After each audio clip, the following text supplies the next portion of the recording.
एक शाम प्राची टीवी पर सीरियल देख रही होती है। तभी उसकी सास वहां आती है। अरे सीरियल में तो ऐसे मग्न है जैसे आज रात का खाना पड़ोसी आकर बनाएंगे। मुझे पता ही नहीं था आपने अपने बेटे की शादी पड़ोस में भी की हुई है। हैं? मतलब? मतलब इस घर में सारा काम बहू ही करती है, आप तो सिर्फ खर्राटे मारती हैं। अच्छा जी, फिलहाल तो तुम आराम फरमा रही हो, चलो जाओ, ये मेरे टीवी देखने का समय है। आहा, इसीलिए मुझे भगाया जा रहा है। सॉरी, अब तो बिल्कुल नहीं जाऊंगी। प्राची की इस बात पर दोनों सास बहू के बीच टीवी रिमोट के पीछे बच्चों जैसे छीना झपटी शुरू हो जाती है, जिसके बीच श्लोक भी काम से घर वापस आ जाता है। हाँ, आज मेरी चूहे बिल्ली की जोड़ी किस बात पर झगड़ रही है? अरे तेरे बीवी मुझे टीवी ही नहीं देखने दे रही। अरे तुम्हारी मम्मी मुझे खाना बनाने के लिए फोर्स कर रही है। अरे वाह, ऐसे बेतुके रीजन पर तो बच्चे भी झगड़ा नहीं करते। अरे मुझे कुछ मत बोल, सब इसने ही शुरू किया है। हाँ हाँ, जैसे आप तो बहुत दूध की धूली है ना। अरे बस, दोनों चुप। प्राची जाओ, खाने की तैयारी करो। और माँ तुम छोड़ो, तुम्हें क्या बोलूं, शांति से अपना सीरियल देखो, मुझे दोबारा लड़ने की आवाज सुनाई नहीं देनी चाहिए।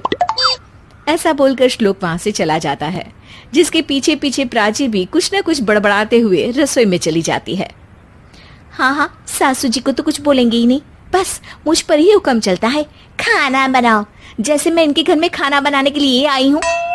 इसी तरह शाम बीतती है और रात को श्लोक और प्राची की सास खाना खाकर सोने चले जाते हैं, लेकिन प्राची गुस्से में कुछ खाए बिना काम में ही लगी रहती है। इस घर में किसी को घंटा फिक्र नहीं पड़ता, मैं खाऊं या भूखी रहूं। प्राची कुछ देर के लिए रसोई से बाहर जाती है और जैसे ही वापस आती है तो वहां दूध का भरा ग्लास देखकर हैरान रह जाती है। फिक्र पूरी है, बस दिखाना नहीं है। प्राची दूध पीकर सोने चली जाती है और अगली सुबह एक बार फिर सास बहू का कार्टून नेटवर्क स्टार्ट हो जाता है। ये तुमने ही किया है। अरे अजीब जबरदस्ती है, मैं बोल रही हूँ मैंने कुछ नहीं किया। दोनों ने मिलकर पूरे घर को पागल खाना बनाया हुआ है। यहाँ कोई नॉर्मल इंसान तो रह ही नहीं सकता, इसीलिए अब पड़ोसी क्या रिश्तेदार भी घर आने से कतराते हैं।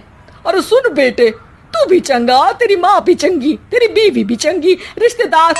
हाँ जी, आपको नहीं पता क्या, गंगाधर ही शक्तिमान है, रिश्तेदार ही। हाँ हाँ, बस समझ गया। कभी जानवरों जैसे लड़ेंगी तो कभी जुगलबंदी करेंगी। भाई मैं आप दोनों के बीच में नहीं फंसना चाहता।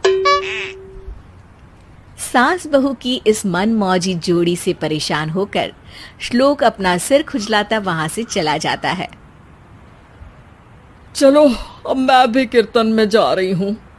इस पर जैसे ही सास कमरे में अपना पर्स लेने जाती है तो वहां नाश्ते की प्लेट रखी देख मुस्कुराने लगती है और नाश्ता करके घर से बाहर निकलते हुए कुछ पैसे टेबल पर रख जाती है, जिसके कुछ देर बाद सिलेंडर वाला घर आता है।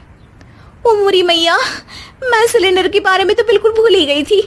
घर खर्च के सारे पैसे भी मम्मी के पास है और श्लोक से बोला तो उल्टा 4 बात सुनाएंगे। प्राची ये सोच ही रही होती है कि अचानक उसका चेहरा चमक उठता है और वो घर में आकर इधर उधर देखने लगती है। तभी उसकी नजर टेबल पर रखे पैसों पर पड़ती है, जिन्हें वो सिलेंडर वाले को दे देती है। ये सब श्लोक देख लेता है। अच्छा बेटे, इतना बड़ा घोटाला, सबके सामने मैं तेरी दुश्मन और पीठ पीछे तेरी मेरी यारी। इस पर श्लोक एक प्लान बनाता है और शाम को सब एक साथ बैठे होने पर बोलने लगता है। माँ, तुम दोनों की बहुत लड़ाई होती है, इसलिए मैं सोच रहा हूँ कि प्राची को उसके घर छोड़ाऊं, इससे वो भी खुश रहेगी और तुम भी। अचानक श्लोक की ये बात सुनकर सास बहू शौक से उसकी तरफ देखती हैं। अरे ऐसे कैसे घर छोड़ाओगे, मुझे कहीं नहीं जाना। अरे तुमने बोला नहीं पर मैंने सुन लिया, तुम्हें मम्मी के साथ रहना अच्छा नहीं लगता, मुझे पता है। अरे वाह, अरे जब बहू खुद कुछ काम बोले तो वो तुझे सुनता नहीं, और अब जो इसने बोला ही नहीं वो तू समझ गया। जब उसे नहीं जाना तो फिर जबरदस्ती क्यों कर रहा है? अच्छा, फिर आपको मौसी के घर छोड़ाता हूँ, बस अब आप दोनों एक घर में एक छत के नीचे नहीं रह सकती। मैं इस टॉम एंड जेरी की जोड़ी को और नहीं झेल सकता। है? ऐसे कैसे नहीं रह सकते? तुम्हें इतनी दिक्कत है तो तुम्हारा बोरिया बिस्तर पैक कर देती हूँ, लेकिन मम्मी जी कहीं नहीं जाएंगी। बिल्कुल यही सुनना था मुझे। अगर दोनों में इतना ही प्यार है फिर हर वक्त ये लड़ाई का नाटक क्यों करती हो? देखा मैंने कैसे माँ किचन में दूध रखती है और तुम उनके लिए कमरे में नाश्ता रखती हो, और कैसे वो पहले ही तुम्हारी दिक्कत समझकर घर में पैसे रखकर बाहर जाती है।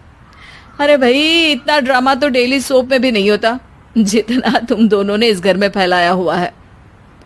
तू हमें टॉम एंड जेरी बोलता है ना, तो याद कर वो दोनों भी एक दूसरे को बाहर वालों की बुरी नजर से बचाने के लिए हमेशा सबके सामने लड़ते थे, लेकिन अकेले में दिक्कत के समय मदद भी तो करते थे। बस हमारा रिश्ता भी कुछ ऐसा ही है। और वैसे भी अगर सास बहू में तू मैं नहीं होती तो दुनिया वालों को कहानियां कैसे मिलेंगी?